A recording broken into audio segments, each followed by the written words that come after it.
stay siya. And after tayo heard a while ago, narinig ko kanina, may nagsabi, dolphin. Ang dolphin ay napakasikat. Sikat na sikat dito sa Ocean Adventure. Okay? Ngayon, papakilala ko ngayon yung mga dolphins namin. Gusto sila makilala? Yes? Okay, simulan natin. So, meron kami 10 dolphins dito. Papakilala ko sila isa-isa. Tunahin na natin yung pinakamalaki. Okay? Pinakamalaki ay si Tongka. Sabi niyo, kids, Tongka. Tongka. Okay. Number. Tongka. One more time. Okay, Tongka. Now, kids, Tongka is a false killer whale. Pag sinabi natin false killer whale, ganito siya. Lahat talaga siya ng dolphin. Ganito. Yan. Pinangalanan siya tulad ni killer whale or ni orca. Bakit kaya? Kung ito false, ito true, ano kaya ang pagkakapareho nila? Bakit sila pinangalanan ng isa? Pareho silang killer whale. Dahil sa hugis ng ipin nila. Pareho sila na hugis ng ipin. At nangangarin ng shark. Grabe, hindi ako sigurado po. Hindi kasi kami close. Okay, pero kuya, tatanong ko yan mamaya. Huwag ka mag-alala. Okay, tapos ngayon, pareho din sila ng hugis ng ulo. Nakakakita ba kayo ng ilong sa kanila? No. Wala silang nguso or ilong. Ganyan sila Tongka. At saka sila orca. Yes?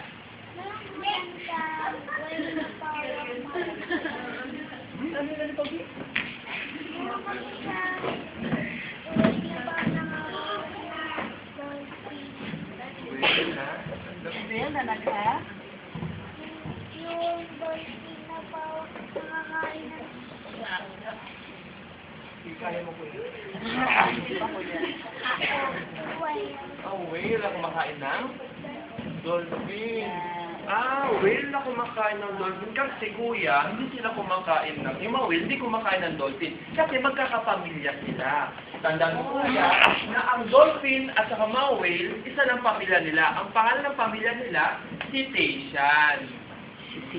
So, dolphins and whales belong to an order of animals called cetacean. Ibig sabihin nun, fish-like mammals. Kasi hindi naman sila mga isda eh. Mga mammals sila. Kamag-anak pa natin silang mga tao kaysa sa mga isda. Yun. Mas malapit na kamag-anak natin sila. Okay? Okay. Ngayon, si Tongka ngayon, pinakamalaki namin, pinakamahaba. Bakit? Because, alam nyo, nakikita nito mga kuya ate, 2 beses na ganito, ganyang kahaba si Tongka. Ang haba.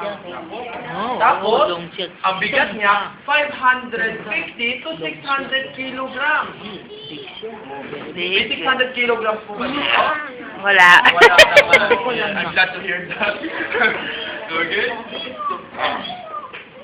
Nemo, saan si Nemo? Kaya banyan na yan. Si Nemo. Okay. Now, ngayon, pakilala ko ngayon yung iba pa namin dolphin.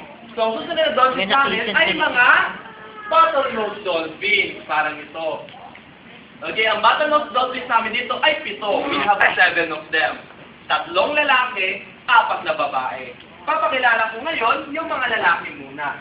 Ito na. Bakit sila tinawag na bottlenose? Kasi yung mga ilong nila or yung mga nguso nila, kasi hugis ng leeg ng isang bote. Kaya sila tinawag na bottlenose. Okay, ngayon, pakilala ko yung mga lalaki. Simulan natin kay Tito. Yes. Again. Tito. Tito.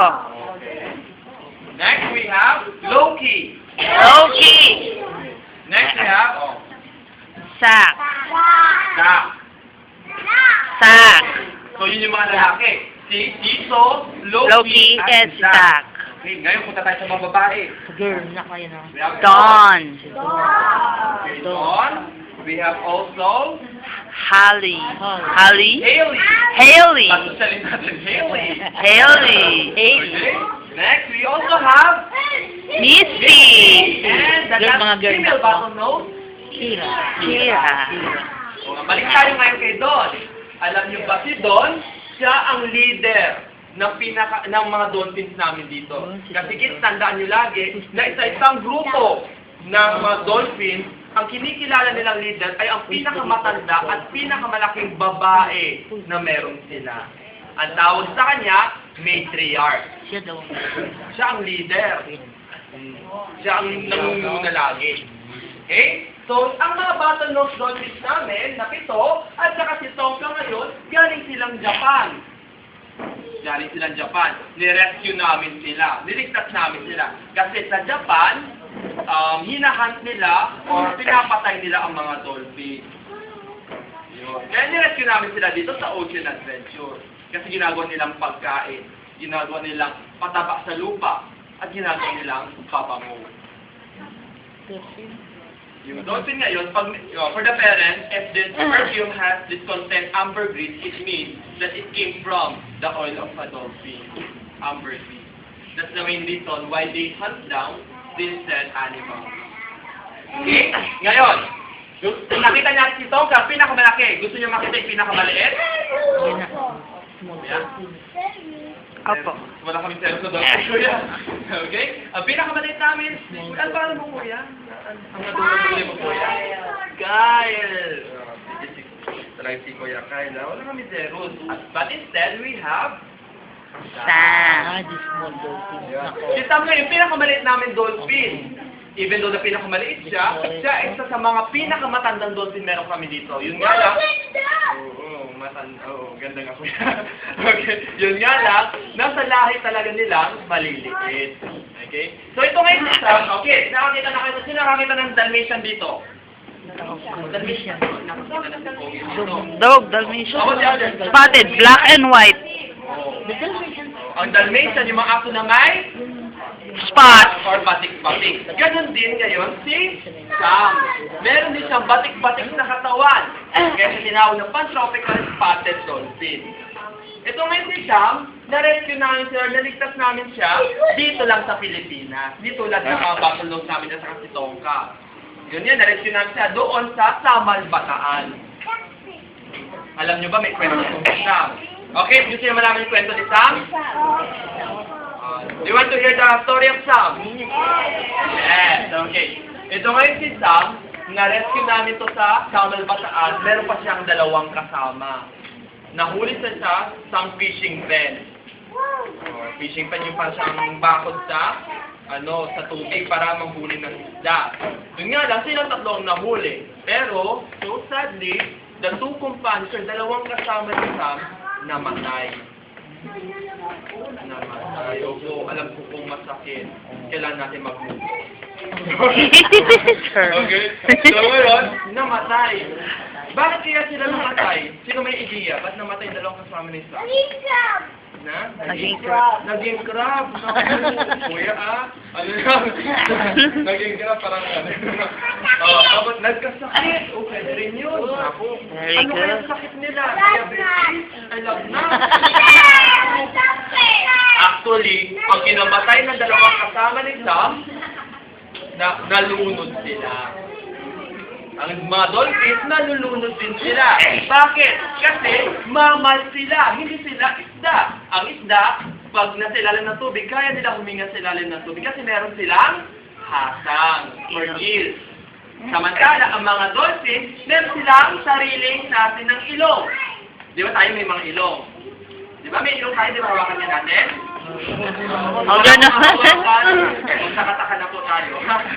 Okay? So, meron din silang ilong. Andun nga lang sa tuktok ng ulo nila.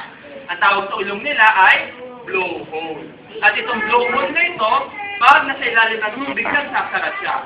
And a dolphin could only submerge itself sa ilalim ng tubig 12 to 15 minutes.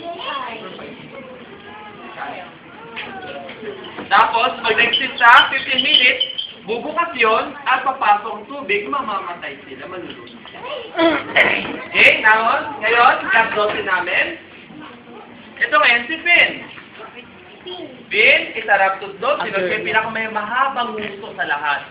Bakit rhabdodot kasi, yung ipin niya magaspang. So ito naman, rescue dolphin, or na-discuss namin from Morong, Bataan. Okay? Okay, ngayon, na tayo sa first show natin. Paalala lamang na ang stadium or lugar ng show natin medyo open. Kaya kung meron tayo pang cover ng ulo at saka shape, we could use them. Okay?